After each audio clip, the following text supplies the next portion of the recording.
నమస్తే. భారత రాష్ట్ర సమితి బీఆర్ఎస్ పార్టీ ఇప్పుడున్న సంక్షోభ పరిస్థితి నుంచి గట్టెక్కడానికి రకరకాల ప్రయత్నాలు చేయడానికి అన్ని రకాల ఆలోచనలు చేస్తున్నట్టు కనిపిస్తున్నది. ఆర్ఎస్ ప్రవీణ్ కుమార్ని ముందుకు తీసుకురావాలని, కేటీఆర్ని పక్కన పెట్టాలని, హరీష్ రావుని ఇంకో రకంగా పదవి ఇవ్వాలని, ఇట్లా రకరకాలుగా ఆలోచన చేస్తున్నట్టు ఈ మధ్యకాలంలో వార్తాపత్రికల్లో పెద్ద ఎత్తున వార్తలు వస్తున్నాయి. సో ఏం జరుగుతున్నది ఆ పార్టీలో? బయట పడడానికి ఏమైనా అవకాశాలు కనబడుతున్నాయా? ఆర్ఎస్పీని ముందుకు తేవడం వల్ల, కేటీఆర్ని కొంత దూరం పెట్టడం వల్ల ఏమైనా ప్రయోజనం ఉందా? దీని గురించి మనం డిస్కస్ చేద్దాం. నా ముందు తెలంగాణ ఉద్యమకారుడు గాదే ఇన్నయ్య గారు ఉన్నారు. సార్ నమస్తే. నమస్తే. సో ఎట్లా చూస్తున్నారు? అంటే కేటీఆర్ని పక్కన పెట్టాలి అన్న డిమాండ్ మీరు ముందు నుంచి మీలాంటి వాళ్ళు వినిపిస్తున్నారు. ఒక సలహా, ఒక సజెషన్ కేసీఆర్కి ఇస్తున్నారు. ఆయన నా మెయిన్ స్థానం నుంచి పక్కన పెట్టి హరీష్ రావు లాంటి వాళ్ళని ముందుకు తీసుకురామని అడుగుతున్నారు. క్షమాపణ చెప్పండి మీరు తెలంగాణ ప్రజలకని మీలాంటి వాళ్ళు అడుగుతున్నారు. మీరు ఇంతవరకు ప్రజల దగ్గర నుంచి తీసుకున్నదంతా ప్రజలకు ఇవ్వండి అని డిమాండ్ చేస్తున్నారు. ఇప్పుడున్న దాని ప్రకారంగా కేసీఆర్ కొన్ని చేంజెస్ చేసే అవకాశం ఉన్నట్టుగా వార్తలు వస్తున్నాయి. ఒకటి, ఆర్ఎస్పీని వర్కింగ్ ప్రెసిడెంట్గా పెట్టాలని, కేటీఆర్ని కొంత సైడ్ చేయాలని, అసలు ఇది కుటుంబ పార్టీ కాదు అన్న ఒక ఫోకస్డ్గా ప్రజల్లోకి తీసుకెళ్లాలని, దాంతోపాటు బహుజనవాదం ఉన్న పార్టీ అని పెట్టడానికి ఆర్ఎస్పీని ముందు పెట్టి కొంత క్యాడర్లో ఒక ఇది తీసుకురావాలన్న ప్రయత్నం కేసీఆర్ చేస్తున్నాడు అన్నది ఒక వార్త. ఇది వాస్తవమేనా? ఇట్లా చేస్తే ఏమైనా బయటపడడానికి అవకాశాలు ఉన్నాయా? అంటే ఇటువంటి అన్నీ కూడా కేసీఆర్ సంక్షోభ సమయంలో చేయడం అనేది గత చరిత్ర ఆధారంగా ఎవరి గురించి మనం మాట్లాడుకున్నా గతము, వర్తమానము, భవిష్యత్తు, దీని ఆధారంగానే మనం ప్రతి ఒక్కరిని విశ్లేషణ చేస్తాం. అయితే కేసీఆర్ క్రైసిస్లో ఉన్నప్పుడు ఆయన మనం చెప్పుకుంటాం కదా, పూలమ్మిన కాడ కట్టెలమ్ముతాడు, కట్టెలమ్మిన కాడ పూలు అమ్ముతాడు. ఎంత కిందికి దిగొచ్చైనా కానీ అంటే జుట్టు పట్టుకునేది తెలుసు, కాళ్ళు పట్టుకునేది తెలుసు ఆయన. కాబట్టి చెయ్యడు అని అయితే అనుకోలేం. కానీ ఆర్ఎస్ ప్రవీణ్ లాంటి అంటే తెలంగాణ వాదానికి, తెలంగాణకి సంబంధం లేనటువంటి, లేకపోతే ఒక లీడర్ క్వాలిటీ లేనటువంటి, లేకపోతే ఇక్కడ ఉన్నటువంటి ఒక రెడ్డి సామాజిక వర్గాన్ని కాకుండా ఒక దళిత సామాజిక వర్గం నుంచి, లేకపోతే ఒక ట్రైబల్ సామాజిక వర్గం నుంచి తీసుకొచ్చి పెడతాడని అయితే నేను అనుకున్నాను. ఆయనకి బాగా తెలుసు తెలంగాణలో ఏది ఏమైనా రెడ్డి సామాజిక వర్గం యొక్క ప్రాబల్యం ఉంటుంది అనేది. మేము 1999లో తెలంగాణ ఉద్యమాన్ని వేదికగా చేసుకొని మాట్లాడాలనుకున్నప్పుడు కూడా మైనస్ రెడ్డి మనం ఏం చేయలేము ఇన్నన్నా. కాబట్టి ఖచ్చితంగా రెడ్డి ఫేస్ లేకుండా మనం తెలంగాణలో ఎన్ని వాదాలు వచ్చినా, ఎన్ని సెంటిమెంట్లు వచ్చినా దాని ప్రాధాన్యత దానికి ఉంటుంది తెలంగాణలో అనేది బలంగా నమ్మేటువంటి వ్యక్తులు ఆయన ఒకడు. కాబట్టి ఆ రకంగా నేను గత చరిత్ర, అందుకనే మేము పి జనార్దన్ రెడ్డి ఇంటికి 50 సార్లు తిరిగినాం, కోదండ రెడ్డి ఇంటికి 50 సార్లు తిరిగినాం. ఇదే డీజీపీ మహేందర్ రెడ్డిగా ఉన్న ఆయనతోటి కన్సల్ట్ చేసినాం. ఇట్లా తెలంగాణలో అంతో కొంత బ్యూరోక్రాట్స్ నుంచి కావచ్చు, పొలిటీషియన్స్ నుంచి కావచ్చు ఉన్నటువంటి రెడ్డి, ఈవెన్ జితేందర్ రెడ్డి దగ్గర తిరిగినాం. సరే, ఆ క్రమంలో నరేంద్ర గారి దగ్గర కూడా కలిసినాం. ఇవన్నీ చేసినప్పటికీ కోదండ రెడ్డి గారు లాస్ట్ ఏప్రిల్ 27 పార్టీ ప్రారంభోత్సవానికి వారం రోజుల ముందు కూడా పోయి గౌరవాధ్యక్షునిగా ఆయన ఉండమని, పార్టీ ప్రధాన బాధ్యతల్లో నేను ఉంటా అని కూడా కేసీఆర్ ఆఫర్ ఇచ్చాడు. ఎవరు? కోదండరామ్కి? కోదండ రెడ్డికి. కోదండ రెడ్డి ఎవరు? ఈయన ఇప్పుడు ఏది ధరణి ఉన్నాడు కదా, అప్పుడు సిఎల్పి లీడర్ ఆయన. ఆ కోదండ రెడ్డి, ఆ కోదండ రెడ్డిని అంటే ఆయన ఉంటే నాకేం ప్రాబ్లం లేదు, ఆయనని మనం ఎట్లా కన్విన్స్ చేసుకోవచ్చు, ఆయన పెద్ద ప్రాబ్లం కేసు కాదనేది ఆయనకు ఉన్న అవగాహన. ఇది చరిత్ర నేను చెప్పేది. ఇది ఎవడైనా కాదని చెప్పే దమ్ము, ధైర్యం ఉంటే ఎవరినన్నా రమ్మనండి. ఓకే, కేసీఆర్ వచ్చినా, లేకపోతే మీరు పోయి కోదండ రెడ్డి గారిని ఇంటర్వ్యూ చేయండి. అదే కోదండ రెడ్డి గారు టీఆర్ఎస్ పార్టీ 2001 ఏప్రిల్ 27 ఆవిర్భావానికి ముందు కేసీఆర్ ఇన్నే మీతో చర్చలు చేసిందా లేదా, మిమ్మల్ని ఫలానా పోస్ట్లో ఉండాలని అడిగిందా లేదా? ఓకే, కేసీఆర్ అయితే మీకు ఇంటర్వ్యూ కూడా అది వేరే విషయం. కోదండ రెడ్డి అయితే ఇస్తాడు కదా, కోదండ రెడ్డిని పోయి అడగండి. పీజీఆర్ అంటే ఇప్పుడు లేడు, లేని మనిషిని తీసుకొచ్చి మనం ఎందుకు? మీరు ఇప్పుడు 10 years కేసీఆర్ పాలనలో కూడా రెడ్లకు మంచి ప్రాతినిధ్యమే కల్పించిండు. మంత్రుల విషయంలో, టికెట్ల విషయంలో, అన్నింటిలో, నామినేటెడ్ పోస్టుల విషయంలో వాళ్ళకి ఇవ్వాల్సిన స్థానం వాళ్ళకి ఇచ్చిండు. వాళ్ళని ఎట్లా దూరం చేసుకుంటే నాకు నష్టం జరుగుతుంది అన్నది కేసీఆర్ తెలిసిన విషయమే మీరు అన్నట్టు. చరిత్ర అది. చరిత్ర. సిద్దిపేటలో ఆయన 1982లో ఓడిపోయినప్పుడు కానీ 85లో గెలిచినప్పుడు కానీ ఆయనతో ఉన్నదంతా ఎవరు? ఎవరిళ్ళలో పంటాడు ఆయన, ఎవరిళ్ళలో తింటాడు, ఎవరి చుట్టూ ఉంటాడు, ఆయన చుట్టూ ఆయన. కాబట్టి ఆయనకి తెలంగాణ నాడి తెలిసినోడు, తెలంగాణ నరం తెలిసినోడు, తెలంగాణ యొక్క మొత్తం సిచ్యువేషన్ తెలిసినోడు కాబట్టి, కులాల పరంగా మతాల పరంగా అన్నీ తెలిసినోడు కాబట్టి ఆయన ఇదేంది ఇక్కడ మోచేతికేమో ముస్లింలది కడతాడు, రెడ్డి వాళ్ళు పక్కన పెట్టుకుంటాడు. ఓకే. కాబట్టి ఆయన ఇప్పుడు ఆర్ఎస్ ప్రవీణ్ గారి గురించి ఆయనకి ఎంత చీప్ ఆలోచన ఉందో నాకు బాగా తెలుసు. ఎవరు? కేసీఆర్. అంటే ఎట్లా ఎప్పుడు మీతో షేర్ చేసిండా? ఆయన చాలా విషయాలు ఉంటాయి అనుకో ఆయన గురించి. కాబట్టి ఆర్ఎస్ ప్రవీణ్ నిజంగా చెప్పాలంటే కూడా ఆర్ఎస్ ప్రవీణ్ గారిని ఎంచుకోవడానికి ఏమి బేస్ ఉంది చెప్పండి? తెలంగాణ వాదం ఉందా, తెలంగాణ ఉద్యమ చరిత్ర ఉందా, లేకపోతే తెలంగాణలో ఒక సామాజిక ఉద్యమ కోణం ఉందా, లేకపోతే తెలంగాణ పీడిత తాడిత ప్రజల యొక్క ఉద్యమాల్లో పాల్గొన్న వ్యక్తి ఏమున్నదాడ? గత చరిత్ర ఏమున్నా కూడా మొన్న కొంత ఫైట్ చేసిండు, బీఎస్పీ నుంచి కొద్ది బహుజన వాదాన్ని వినిపించిండు అన్న ఒక లైన్ ఒకటి ఉంది కదా. ఆ వర్గాల్లో కింది సెక్షన్స్లో కొంత పాజిటివ్ కార్నర్ ఎక్కడ లేదా? ఎక్కడ ఉండదు. ఆయన ఇప్పుడు ఒక బహుజన వాదం ఎత్తుకొని ఒక గొప్ప అవకాశం మాయావతి గారు ఇస్తేనే దాంట్లోనే ఆయన నిలదొక్కోలేకపోయిండు, సక్సెస్ కాలేకపోయిండు, ఆయన సీటు ఆయన గెలుచుకోలేకపోయిండు. ఆయన పొడి చేసింది బహుజనవాదమైన ప్రతీకగా ఉన్న బీఎస్పీ నుంచే కదా. ఒకప్పుడు ఒక ఉన్నత కులానికి చెందిన కమ్మ అతను బీఎస్పీ తరఫున గెలిచిండు అక్కడ.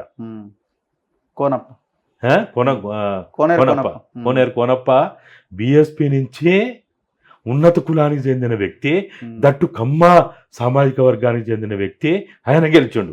అట్లనే ఇంద్రకరణ్ రెడ్డి ఆయన నిర్మల్ నుంచి గెలిచిండు బీఎస్పీ నుంచి. వీళ్ళిద్దరూ 2014లో బీఎస్పీ నుంచి గెలిచిన వాళ్ళే కదా. మరి బహుజనవాదాన్ని ప్రతీకగా ఉన్న బీఎస్పీ నుంచి ఇద్దరు అగ్రకులాలు గెలిస్తే ఒకరు రెడ్డి ఒకరు కమ్మ. మరి అదే బహుజనవాదానికి ప్రతీకగా ఉన్న బీఎస్పీ నుంచి 2023లో ఎందుకు గెలవలే? కేసీఆర్ అంత అమాయకుడా, అంత పిచ్చోడా? ఆయనకి ఇవన్నీ తెలియదా? ఇప్పుడు ఇదంతా స్పెక్యులేషన్సేనా, ఇష్టం వచ్చినట్టు వార్తలు రాయడమేనా, లేకపోతే ఏమన్నా ఉన్నదా? అంటే డిస్కషన్ ఏమన్నా నడుస్తున్నదా? అంటే ఆయన అన్ని లీకులు ఇస్తాడు, ఆయన అన్నిటువంటి వదులుతుంటాడు. నాకు అర్థమైన కాడికి, నాకు తెలిసిన కాడికి ఆయన అయితే ఒక ప్రయత్నం అయితే చేస్తున్నాడు. కేటీఆర్ని పక్కకు పెట్టడానికి విశ్వ ప్రయత్నాలు చేస్తున్నాడు. కేసీఆర్కి ఆలోచన ఉందా? ఉంది. ఇప్పుడేంది, ఎప్పటి నుంచో ఉంది. మనందరూ తెలుసు. మీరందరూ మొత్తుకున్నారు, ముఖ్యమంత్రిని చేస్తున్నాడు, ముహూర్తం ఫిక్స్ అయింది, అన్నీ కూడా ఏర్పాట్లు అయిపోయినాయి అని మీలాంటి మీడియా అందరు మొత్తుకున్నారు. నేను ఆ రోజు కూడా చెప్పిన, ఎట్టి పరిస్థితుల్లో ఆయన చెయ్యడు కాక చేయడు అని చెప్పిన. అదే వాస్తవం అయింది కదా. ఇప్పుడు కూడా అదే జరుగుతున్నదా? ఇప్పుడైతే ఇంట్లో కొట్లాట జరుగుతున్నది. కేటీఆర్ అవును నన్ను పక్కన పెడతావు, మరి నా పరిస్థితి ఏంటిది అడుగుతున్నాడు. రేపు నన్ను తీసుకుపోయి కేసుల మీద కేసులు పెడితే నేనేం చేయాలా? నా బతికేంది? ఒక ఐడెంటిటీ ఉంటే, ఒక పదవి ఉంటే, ఒక హోదా ఉంటే నన్ను ఎవడైనా తెక్తాడు. బయటోడు తెక్తాడు, ఇంటోడు తెక్తాడు. ఇంట్లోనే ఏం లేదు అన్నప్పుడు బయటోడు ఎందుకు తెక్తాడు? ఇటువంటి అన్నీ వస్తున్నాయి. కాబట్టి ఇప్పుడున్న క్రైసిస్ పీరియడ్లో ఇప్పటికిప్పుడు ఆయన అయితే మాలాంటి వాళ్ళకి చెప్పేది ఏంటిది, సమాచారం ఏం పంపుతున్నాడు? నేను కేటీఆర్ అనే వాడిని పక్కన పెడుతున్నా అని పంపుతున్నాడు. బీఆర్ఎస్ని మాత్రం టీఆర్ఎస్ చేయడానికి వాడెవడో ఆ అంకెల శాస్త్రం, ఆ గణాంక శాస్త్రం వాడెవడో వద్దన్నాడట. కొద్ది రోజులు ఆగమన్నాడట. అది కూడా కొద్ది రోజుల తర్వాత చేస్తా. మనం పెట్టిన 3 డిమాండ్లు. ఒకటి బీఆర్ఎస్ని టీఆర్ఎస్ చేయమనేది నెంబర్ 1. నెంబర్ 2 కేటీఆర్ని పక్కన పెట్టాలి, అది 3వది. 2వది తెలంగాణ ప్రజలకి 9.5 ఏళ్ల పాలనలో చేసిన తప్పుల గురించి బహిరంగంగా, అంటే లక్షల మందిని కోట్ల మందిని పిలిచని కాదు, కనీసం ఒక సదస్సు లాంటిది లేకపోతే ఒక ప్రెస్ మీట్ ఏర్పాటు చేసి బహిరంగంగా క్షమాపణ చెప్పాలి. ఉమ్, ఇది రెండవది. ఉమ్, మూడవది సంస్థాగత మార్పులు చేస్తూ, గ్రామ స్థాయి నుంచి మార్పులు చేస్తూ, రాష్ట్ర స్థాయిలో కూడా మార్పులు చేసి ఉమ్, కుటుంబాన్ని, కోటరిని కూడా ఉమ్. దూరంగా పెట్టు. ఓకే. ఇది మనం పెడుతున్న 3 సూచనలే అనుకో, సలహాలే అనుకోండి, డిమాండ్లే అనుకోండి. కుటుంబాన్ని దూరం పెట్టడం అంటే ఏంటి మీ డిమాండ్? కుటుంబంలో కొడుకున్నాడు, కూతురు ఉన్నది, అల్లుడున్నాడు, సడ్డకుని కొడుకున్నాడు, అండ్ ఇంకొకరు వినోదరావు లాంటి లీడర్లు కూడా ఉన్నారు. వీళ్ళంతా ఫ్యామిలీయే కదా.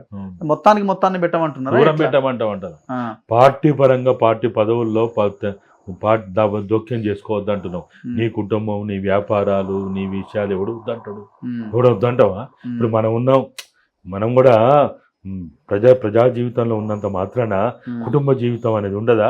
అవును, వాళ్ళ అల్లుల్లో, బిడ్డో, అవును, పిల్లలో, భార్యో, చుట్టుపక్కల బంధువులు ఉండరా? ఉమ్, ఉంటారు కదా. ఉమ్, అవన్నీ లేకుండా ఉండవు కదా. కానీ ఒక పార్టీ అనేది అది నీ కుటుంబం కోసం ఏర్పడింది కాదు. ఉమ్, ఒక్క కుటుంబమే కాదు, నీ కోటరి విషయం కూడా చెప్తున్నా. ఉమ్, కోటరిని కూడా దూరం పెట్టమని చెప్తున్నా. తెలంగాణ ఉద్యమ నేపథ్యం ఉన్న, తెలంగాణ మట్టి వాసన తెలిసిన వాళ్ళు ఉన్నారు. వాళ్ళని ముందుకు తీసుకురా. ఓకే. వాళ్ళలో నీకు నచ్చినోనే పెట్టు. మేమెవరి పేరు చెప్తలేం ఇప్పుడు కదా. ఈ వార్ నడుస్తూనే ఉందా హరీష్ కేటీఆర్ది? నాకు తెలిసినంత వరకు అయితే కేటీఆర్ మీద ఏదైనా నెగిటివ్ వచ్చినప్పుడు వీళ్ళు బాగానే ట్రోల్ చేస్తున్నారు, ఈయన మీద వచ్చినప్పుడు వీళ్ళు బాగానే ట్రోల్, అంటే వాళ్ళ సోషల్ మీడియా ఉంటుంది కదా, ఇద్దరి మధ్య వార్ నడుస్తున్నది స్టిల్. ఖచ్చితంగా ఉంటుంది. అది తెగని సమస్య, పరిష్కారం కాని సమస్య. ఇప్పుడల్లా కాదు, నేను అనుకుంటా కేసీఆర్ భౌతికంగా దూరమైన తర్వాతనే సెటిల్ అవుతుంది. అప్పటిదాకా కాదు. ఆ భౌతికంగా దూరం అయితే స్ప్లిట్టే అవుతుంది. ఇంకా అందుకనే అంటున్నా నేను, సెట్ కాదు, స్ప్లిట్ అవుతుంది. అది అప్పుడే పరిష్కారం అవుతుంది. అప్పటిదాకా అది పరిష్కారం కాదు. అది ఖచ్చితంగా టీ కప్పులో తుఫాన్ లాగా కొనసాగుతూనే ఉంటుంది. అది ఒకసారి బయటికి కనపడుతుంది, ఒకసారి లోపల ఉంటుంది. ఇది నడుస్తూనే ఉంటుంది. అది వీడని సమస్య. కానీ హరీష్ని ఒకవేళ దూరం పెట్టే ప్రయత్నం చేస్తే అది పార్టీకి ఇబ్బంది కదా? అస్సలు పెట్టాడు కేసీఆర్, ఎప్పుడు పెట్టాడు. అంటే ఒకవేళ హరీష్కి ఇంకొక పదవి కేటీఆర్ కంటే పెద్ద పదవి, లేకపోతే కేటీఆర్ పదవి ఇస్తే, కేటీఆర్ని పక్కన పెడితే మళ్ళీ అది కూడా పెద్ద సమస్య కదా పార్టీకి. అయితే కేటీఆర్కు ఇప్పుడున్న పరిస్థితుల్లో ఆయనకైనా కూడా అటు కవిత ఇష్యూ ఉంది, ఆయన సమస్యలు ఉన్నాయి, బయట మొత్తం కూడా ఎక్కడ అనుకూలమైన వాతావరణం లేదు. ఇటువంటి పరిస్థితులలో ఎన్నికలు దరిదాపుల్లో లేవు. నిజంగా ఎన్నికలు ఉంటేనేమో రాజకీయ పార్టీలకు ఒక ఆట ఆడడానికి, చేసి గేమ్ ఆడడానికైనా వీలుంటుంది. ఇప్పుడు ఏం లేవు. లోకల్ బాడీలు లేకపోతే సర్పంచ్ ఎన్నికలు ఎట్లయినా కానీ రూలింగ్ పార్టీ ఫేవర్లోనే ఫలితాలు ఉంటాయి. ఇప్పుడు ఏమున్నది ఆడ? ఇప్పుడు ఏమున్నాయి ఇక్కడ? ఏమన్నా ఉన్నాయంటే మళ్ళీ 4 ఏళ్ళ తర్వాత మళ్ళీ 5 ఏళ్ళకే ఇక మళ్ళీ ఎమ్మెల్యే, ఇప్పుడు ఎంపీలైన వాళ్ళలో ఎమ్మెల్యేలు ఎవరున్నారు? ఇప్పుడు అట్లా కూడా ఇప్పుడు మెజారిటీ ఎమ్మెల్యేలను తీసుకుంటే అయిపోద్ది కదా, ఎలక్షన్ కూడా ఉండదు కదా అట్లా కూడా. ఇప్పుడు ఎన్నికలు వచ్చేది ఎంపీలైన వాళ్ళలో ఎమ్మెల్యేలు ఎవరున్నారు? ఎవరు లేరు పెద్ద. కాంగ్రెస్ వైపు ఎవరు లేరు. దానం నాగేందర్ ఓడిపోయా, ఈయన ఓడిపోయా, పద్మారావు ఓడిపోయా, ఎవరున్నారు? ఇంకెక్కడ లేదు, ఎవరు లేరు. బీజేపీలో గెలిచిన వాళ్ళందరూ సిట్టింగ్ లేనే, కొత్త వాళ్ళేనా? మిగతా కాంగ్రెస్ గెలిచిన ఎవరు లేరు. ఎన్నికలు లేవు కదా. ఇక ఎమ్మెల్యే ఎన్నికలు వస్తే ఏమన్నా కొద్దిగా గడబడి ఉంటుంది, కానీ లోకల్ బాడీ ఇవన్నీ పెద్ద లెక్కలు ఉండవు. కాబట్టి ఎక్కడ మనుగడ లేదు. నేను ఒకవేళ కేటీఆర్ ఒక స్టెప్ డౌన్ చేస్తే చేసే అవకాశాలు అయితే కనపడుతున్నాయి నాకున్న అర్థమైన కాడికి. స్టెప్ డౌన్ చేసినప్పుడు ఆటోమేటిక్గా హరీష్ ముందుకు వస్తాడు కదా. స్టెప్ డౌన్ నేను చేస్తా, అక్కడ కూడా ఏం జరగొద్దు అని అంటాడు. ఉంటాయి అవన్నీ ఉంటాయి కదా, ప్రీ కండిషన్స్ అన్నీ ఉంటాయి. అది ఆల్రెడీ అండర్స్టాండింగ్ వ్యవహారమే ఉంటుంది. కానీ ఇప్పుడున్న పరిస్థితులలో అంటే దేశవ్యాప్తంగా ఉన్న క్రైసిస్ కావచ్చు, అన్ని రాష్ట్రాల్లో ఉన్న క్రైసిస్ కావచ్చు, ఇది కొంతవరకు వాళ్ళకి కొంత ఊరటని ఇస్తున్నది, కొంత ఉపశమనం ఇస్తుంది. సమస్య పరిష్కారం కాదు. ఎవరి సమస్యల్లో వాళ్ళు ఉన్నారు. మోడీ సమస్యల్లో మోడీ ఉన్నాడు, ఈడ రాష్ట్రం సమస్యల్లో రాష్ట్రం ఉన్నారు. రేవంత్ రెడ్డి కూడా ఆయన సమస్యల్లో ఆయన ఉన్నాడు. ఇప్పుడు మొన్న చూసినాం కదా, జగన్మోహన్ రెడ్డి లోటస్ పాండ్ విషయంలో అవును. ఏం జరిగింది? ఆఫీసర్ని సస్పెండ్ చేసిరు లాస్ట్కి. మనం సస్పెండ్ సస్పెండెడ్ వెయిట్ వేసి బదిలీ ట్రాన్స్ఫర్ చేసి బలి పశువు చేసి నా భాషలో మీరు అనలేరావు కానీ నా భాషలో అంతే అంతే బలి పశువుని చేసింది కదా. ఎంత దుర్మార్గం, ఎంత సరే గంభీరంగా పైకి రేవంత్ రెడ్డి గారికి అవపడ్డా ఎంత అవమానం ఇది. అవును, తెలుసుకొని చేయాలా. ఇవాళ ఒకవైపు ఏమో జగన్మోహన్ రెడ్డి తోటి ఢిల్లీ వాళ్ళు రాయబారాలు నడుపుతుంటే కేసీఆర్ తోటి కూడా మీకు చెప్తున్నా, ఢిల్లీ వాళ్ళు కేసీఆర్ తోటి కూడా రాయబారం నడుపుతున్నారు. ఇది వాస్తవము. కాంగ్రెస్ పార్టీలో ఉన్న వాళ్ళకి ఇది ఇష్టం కాకపోవచ్చు, మింగుడు పడకపోవచ్చు, ఈ ఇన్నాయంటోడు ఎప్పుడు ఏదో ఒకటి బాగుతుంటాడు అనుకోవచ్చు. కానీ ఢిల్లీ వాళ్ళు ఢిల్లీ కాంగ్రెస్ కాంగ్రెస్ అంటే మొత్తం కాంగ్రెస్ ఉండదు. అదేలేండి, ఢిల్లీ కాంగ్రెస్ అందులో ఢిల్లీలో ఉన్న ప్రముఖులు ఆడ ఆడ ఒక 10 పాయలు నడుస్తుంటాయి ఆడ. అంతే, ఆ 10 పాయల్ని 10 జన్పత్ నడిపిస్తుంటది, లేకపోతే అక్బర్ రోడ్ నడిపిస్తుంటది. అది ఎవరికి అర్థం కాదు. ఎవడు ఎవరితో మాట్లాడుతున్నాడు, ఎవడు ఎవరిని కలుస్తున్నాడు, ఎవరికి అర్థం కాదు ఇది. కానీ నాకున్న సమాచారం ప్రకారము జగన్మోహన్ రెడ్డితో కావచ్చు, ఇక్కడున్న వీణతో కావచ్చు, అక్కడున్న చంద్రబాబుతో కావచ్చు, అక్కడున్న బీహార్లో ఉన్నటువంటి వాళ్ళతో కావచ్చు, వాళ్ళు ఢిల్లీ వాళ్ళు నితీష్తో కావచ్చు, వాళ్ళు రాయబారం నడుపుతున్నారు. సో కేసీఆర్ ఇప్పటికిప్పుడు చేంజెస్ చేసే అవకాశం కనిపిస్తుందా మీకు? మీరే అంటున్నారు ఎలక్షన్స్ లేవు, ఏం లేవు కాబట్టి సో ఇట్లే సైలెంట్గా పని కానిచ్చేస్తాడా? అంటే నేను అనుకోవడం అయితే వాళ్ళు ఏదో ఒక రకమైనటువంటి మేము మారినము అని చెప్పడానికి ఒక ప్రయత్నం, చెప్పడానికి కూడా కాదు, చూపించడానికి. మళ్ళీ చెప్పాలంటే మళ్ళీ ఈగో హర్ట్ చేసుకొని అవుతుంది. అందుకని మనం జాగ్రత్త పదాలు వాడాలి. అదే జస్ట్ ఫర్ చేంజ్ ప్రజల కోసం. కానీ ఇవన్నీ ఏవీ లాభం లేదు, ఇవన్నీ ఏవీ జరగవు. కేసీఆర్ రంగంలోకి వచ్చి ఇప్పుడు మనం అన్న 3 గనుక చేస్తే అప్పుడు ఏమైనా అవకాశం, కొంత అంతే. అది కూడా వీళ్ళు కేఆర్ఎంబి ఇష్యూ తీసుకోవాలి, 6 గ్యారెంటీల రూపంలో ఉన్న 13 గ్యారెంటీల ఇష్యూ తీసుకోవాలి. ఫస్ట్ ఏది వీళ్ళు చేసిన తప్పులు ఒప్పుకొని, ఆ తప్పులు ఒప్పుకోకుండా ఇవన్నీ మాట్లాడినా ఉపయోగం ఉండదు, ఏం ఉపయోగం ఉండదు. నేను 2001 ఏప్రిల్ 25 నాడు ఫస్ట్ టీఆర్ఎస్ పార్టీని గులాబీ జెండాని అనౌన్స్ చేయకముందు కేసీఆర్ తోటి, ఆ రోజున కల్వకుంట్ల చంద్రశేఖరరావు తోటి, కొండ లక్ష్మణ్ బాబూజీ గారి దురదృష్టంలో బహిరంగంగా క్షమాపణ చెప్పించిన. మరి ఇప్పుడు చెప్పించేటోడు ఎవడున్నాడు? ఎవరు చెప్పాలి? ఇప్పుడు పిలుస్తాడే మిమ్మల్ని, అంత ధైర్యం చేసిపోయి మాట్లాడేటోడు ఎవడు? మిమ్మల్ని పిలుస్తాడే మీరు పోవడం. నేను ఇప్పుడు మన తొలి వెలుగు చూస్తే ఆయనకు అర్థం కాదా? నేను ప్రతి మీడియా ద్వారా ఇది మాట్లాడుతున్నా. ఈ 3 చెయ్యి, నీకు ఒక లైఫ్ ఉంటుంది, కనీసం చెప్పుకోవడానికి ఉంటుంది. ఇప్పుడు బీఆర్ఎస్ ఎమ్మెల్యేలు ఒక 15-20 మంది జంప్ అవ్వడానికి రెడీగా ఉన్నారని అంటున్నారు. సరే, మెజారిటీ కాంగ్రెస్లోకి పోతారా, బీజేపీలోకి ఎవరైనా పోయే అవకాశం ఉందా? నడుస్తూ ఉన్నది మొత్తానికైతే, రెడీ చేసుకుంటున్నట్టయితే కనిపిస్తున్నది. సో ఇదేమన్నా ఆయనకి నష్టం చేయదా? ఆయన కూడా ఏదో బతిలాడే ప్రయత్నం చేస్తున్నది ఒక వార్త. మళ్ళీ వెళ్ళొద్దు, ఉండండి, చేద్దాము అంటే. నాకున్న సమాచారం మేరకైతే ఇప్పుడు బీఆర్ఎస్లో ఉన్న ఎమ్మెల్యేలు ఎవ్వరు ఇప్పటికిప్పుడు మనస్ఫూర్తిగా ఇంకో పార్టీలో పోవాలని అయితే లేరు, మనస్ఫూర్తిగా లేరు. ఎందుకంటే అన్ని పార్టీలు గందరగోళంలో ఉన్నాయి. ఇప్పుడు బీజేపీలో పోవాలా, ఎవరి ద్వారా పోవాలా, ఎట్లా పోవాలా, ఎవరి లీడర్ ద్వారా పోవాలా, పోతే ఎవడు ఏంటిది? పోయిన వాళ్ళకే, బయట నుంచి పోయిన వాళ్ళకి ఎప్పుడు కూడా బీజేపీలో ఉన్నత స్థానం అనేది ఉండదు అనేది అందరికీ తెలుసు. ఈటలనే 3 చెర్ల నీళ్ళు తాగుతాడు, ఆగమాగంగా ఉన్నాడు. ముందు పోవాలన్నా వెనకకి రావాలన్నా నన్ను ఎక్కడ ముంచుతారు, ఎక్కడ తెరుస్తారు ఆయనకే అర్థమవుతలేదు. ఈటల లాంటి వాళ్ళకి ఆ పరిస్థితి ఉన్నప్పుడు నాకు అర్థమైన కాడికి మీ 2 గాక టీడీపీ తోటి రాయబారాలు చేస్తున్నారు. ఎవరు? బీఆర్ఎస్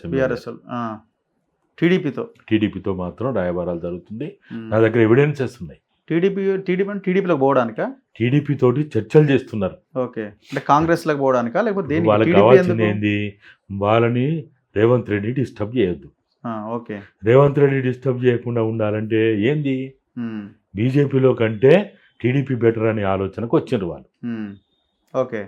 ఇప్పుడు మల్లారెడ్డి పార్టీ అధ్యక్షుడు అన్నది ఏదో చర్చ నడిచింది కదా నిన్న మొన్నటి దాకా. అది మల్లారెడ్డి బెటర్ కానీ, బట్ మల్లారెడ్డి ప్రయత్నాల్లో ఉన్నాడు, కలిసిండు, మాట్లాడిండు, మధ్యవర్తుల ద్వారా కలిసిండు చర్చలు కూడా జరిగినాయి, మధ్యవర్తుల ద్వారా చంద్రబాబుని కలిసిండు, లోకేష్ని కలిసిండు అని కాదు, ఆయన మధ్యవర్తుల ద్వారా. ఇప్పుడు ఆయన 5 ఏళ్ళు ఎంపిక చేసిండు, ఎంపిక చేసిన కాలంలో ఆయనకి సాన్నిధ్యం ఉన్న ఎంపీలు లేరా?